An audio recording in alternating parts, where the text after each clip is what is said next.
ناظرین اکرام، انسانی تاریخ جتنی قدیم ہے، قربانی کی تاریخ بھی اتنی ہی پرانی ہے۔ اکثر لوگوں کے ذہن میں یہ سوال ہوتا ہے کہ آخر اس قربانی کا آغاز کب سے ہوا؟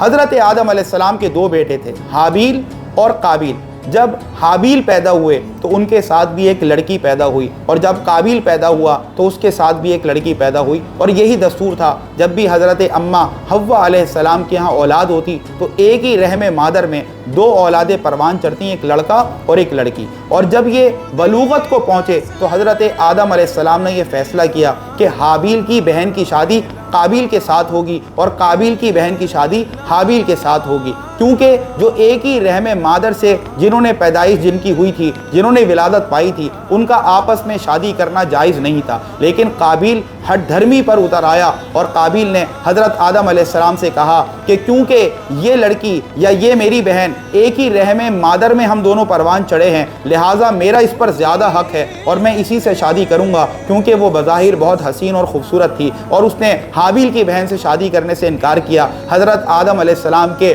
سمجھانے کے باوجود جب وہ باز نہ آیا تو آدم علیہ السلام نے یہ فیصلہ کیا کہ ٹھیک ہے، تم دونوں حابیل اور قابیل دونوں اپنی اپنی قربانی پیش کرو، جس کی قربانی رب تعالیٰ کے ہاں مقبول ہوگی، قبول ہوگی، اس کی شادی اسی کے مرضی کے مطابق کر دی جائے گی۔ حابیل کیونکہ مویشی چراتے تھے تو وہ قربانی کی غرض سے رب کی بارگاہ میں پیش کرنے کے لیے اپنے ساتھ ایک جانور لے کر آئے۔ مختلف روایتیں ہیں، ایک روایت میں آتا ہے کہ گائیں پیش کی، ایک روایت میں آتا ہے کہ مینڈھا پیش کیا، ایک روایت میں آتا ہے کہ بکری پیش کی۔ لہٰذا وہ ایک جانور رب کی بارگاہ میں قربانی کی غرض سے پیش کرنے کے لیے لے آئے۔ قابیل کیونکہ کاشتکار تھا تو وہ وافر مقدار میں اپنے ساتھ گیہوں اور گندم لے کر آیا، اور دونوں کی جب قربانی پیش کی گئی، اس زمانے میں ہوتا یہ تھا کہ آسمان سے ایک بجلی نما چیز آتی اور وہ جس کی قربانی رب تعالیٰ نے قبول کرنا ہوتی وہ اس کو اپنے ساتھ لے جاتی، اور جس کی قبول نہ کرنا ہوتی اس کو وہیں پر چھوڑ جاتی۔ آسمانی بجلی آئی، حضرت حابیل کی قربانی کو اس نے اپنے ساتھ لیا اور واپس چلی گئی، اور قابیل کی